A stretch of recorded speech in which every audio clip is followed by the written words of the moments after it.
Go. Here we are at the Canadian Red Cross. Let's go in. Hey, welcome, Ben. Thank you. Come on in. This is the St. Catharines branch of the Canadian Red Cross. We've been here for 107 years in the Niagara area. Come on in. I'll show you around. Here's our front reception area. This is the person there. Sarah usually works here. She greets all the people that come to the Red Cross and drop off donations for appeals or ask for services for the community. This is our first aid room and training rooms. This is participants taking part in some first aid training right now and working together as a group. Come on down here. We have coded entries to all of our buildings because we do handle a lot of money here. When we have appeals coming across Niagara area for Syrian refugees or any other earthquake appeals, we carry a lot of money in the building. So we have to have pretty tight security so that nobody can walk in and access it.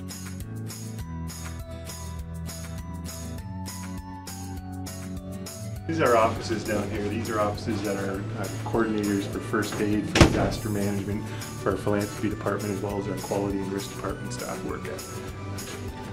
They support us not only locally, but also provincially. Our common area where volunteers come in. This back here is where our coordinators work to coordinate transportation services that we help with manage. Some of our volunteers, some of our drivers that work for us in the transportation services, and our support staff that are around here. Here we keep a lot of our supplies. So you can see if we have a disaster in our communities, we have to be prepared to support almost about 100 people in maybe a fire or a disaster that might happen, a flood. So we have supplies here, blankets, water bottles, support supplies here to be able to help with that reception and help to get people back in. We also have transportation support service maintenance and tools back there for our vehicles. We have a big fleet outside as well of vehicles that are parked outside of our building as well, and they're here all the time. We have 5 vans and 4 buses that we offer transportation to those other people in the community. Hi, I'm Jim Briscoe. I'm the Director of Operations at the Canadian Red Cross in Ontario, and I've been with the Red Cross since 2014.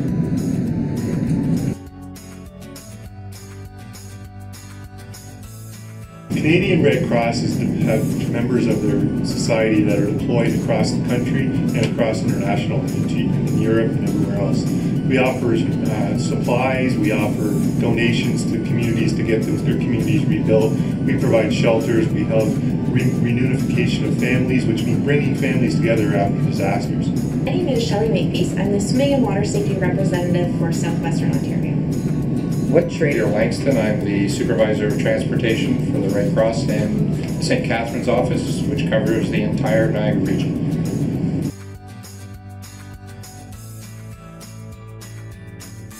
We offer all the transportation services in the Niagara region to persons with disabilities, persons have difficulties entering and exiting vehicles, people that sometimes just don't have the resources to make it to appointments, get to social events. Russ Kwiatkowski, and I volunteer for the Disaster Management Department and work full-time in the Transportation Department. There's a number of them actually. We do local as well as international. On the local scene, you'll see we get involved with, for example, fires, flash floods, things like that.